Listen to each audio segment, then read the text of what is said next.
So we're back on the Chevy Tahoe, and he removed the Four Seasons compressor, and I went over the oil balance before, and I read over the oil balance instructions, and I kind of explained that to you. And we made sure the oil balance of this new one, because he did not measure it and he put it on, and I told him, do you want to take the risk? I think we should not take the risk. And the paperwork in here says there is oil, but it doesn't tell you how much oil. So it's just a total wild guess. That's a really bad thing. He found out there was, when he emptied it out, there was 4 ounces of oil in there. And so he put back in +1 on back into this compressor, because the other compressor came out less than 2 ounces. So by the paperwork in here, it says if it comes out less than 2, put in 2. And that was with a properly charged system that was running. The vehicle was allowed to sit. It was sitting for hours before it came, and I slowly recovered the system, so I didn't move no refrigerant or oil around. And then we performed the oil balance the correct way.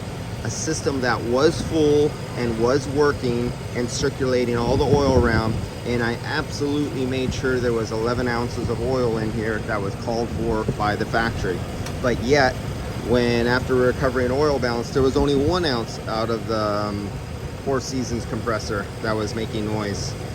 And so it definitely wasn't oil logging, you know, because I was going, well, maybe you didn't understand what they meant, how much oil was really in that Four Seasons, and maybe there was more than you thought. But it turned out there wasn't. There was only less than an ounce that came out of the Four Seasons, so it wasn't knocking because of oil. So you can see here where I turned on the rear. You see that jump up right there? Right there. You see that hump? That was front system on only, rear system off, and that was the pressure. So now the pressure is at 35 psi, and back here was at 30 psi. If we go over to temperature, we're at 54 out the dash. Now this is at idle. Idle, the compressor doesn't work good. So you can see right there, that is where I turned on the rear. So here was the temperature, it's 48 degrees with the rear AC turned off. When I turned on the AC, it put more load on the system, and you can see the temperature rose to 60 because it's robbing from the front.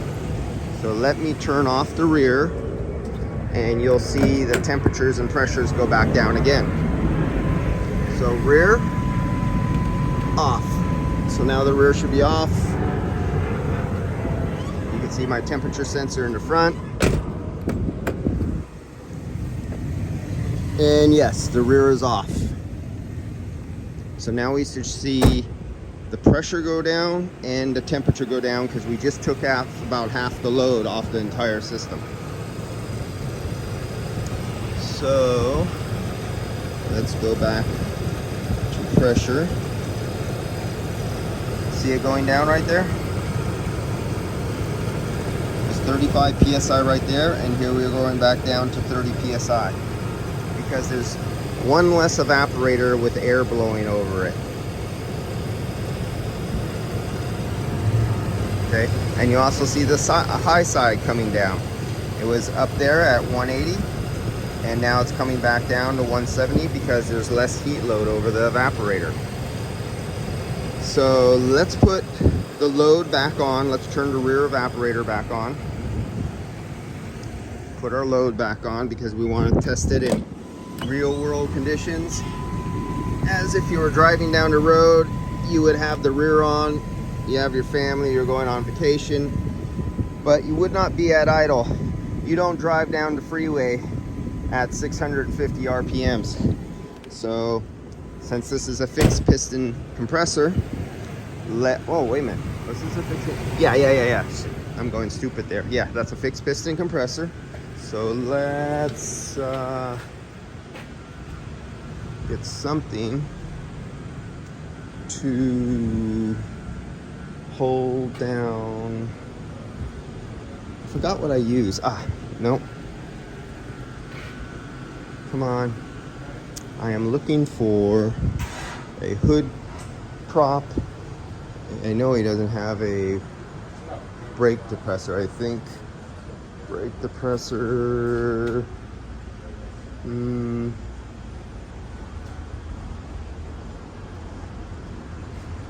I'm looking for, I forgot, hood prop or brake depressor.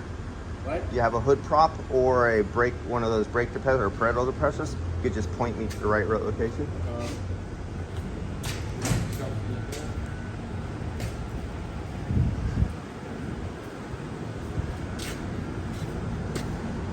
Just twist the middle and then adjust to whatever. Oh, okay. Perfect. All right. That's a big guy. Adjustable hood prop thing.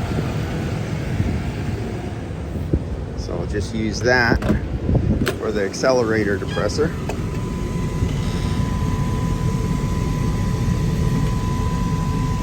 Let's see here. Looks like I have to put this here. Sorry guys, I gotta put you down while I do this. Oh shit, that thing's not. Damn, that's not easy. Okay, try that again.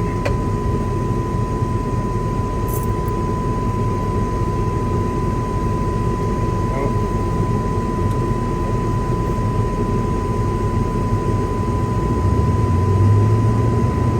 There we go.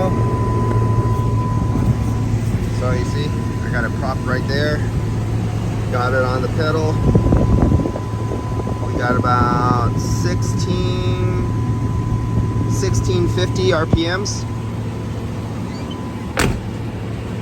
So that should be cruising speed.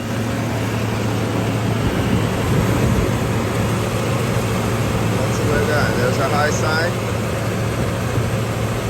Now the only thing we don't have is we don't have 50 miles an hour wind blowing straight into the condenser.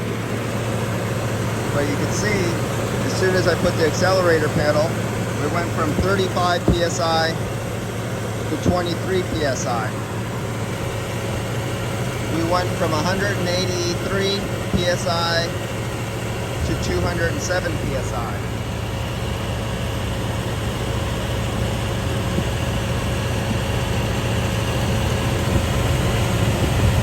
And our suction line temperature is 32 degrees.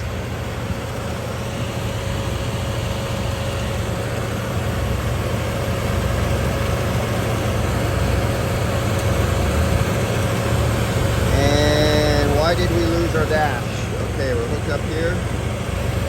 Somehow we lost our connection. There we go.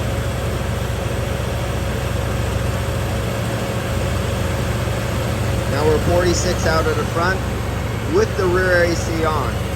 Remember, anytime you turn on the rear AC, it steals a little bit from the front.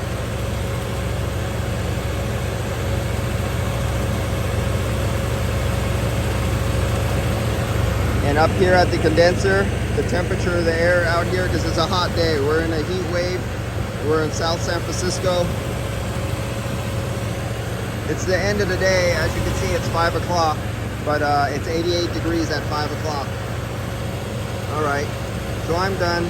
We just wanted to prove that this is working good. And that's it. You know what?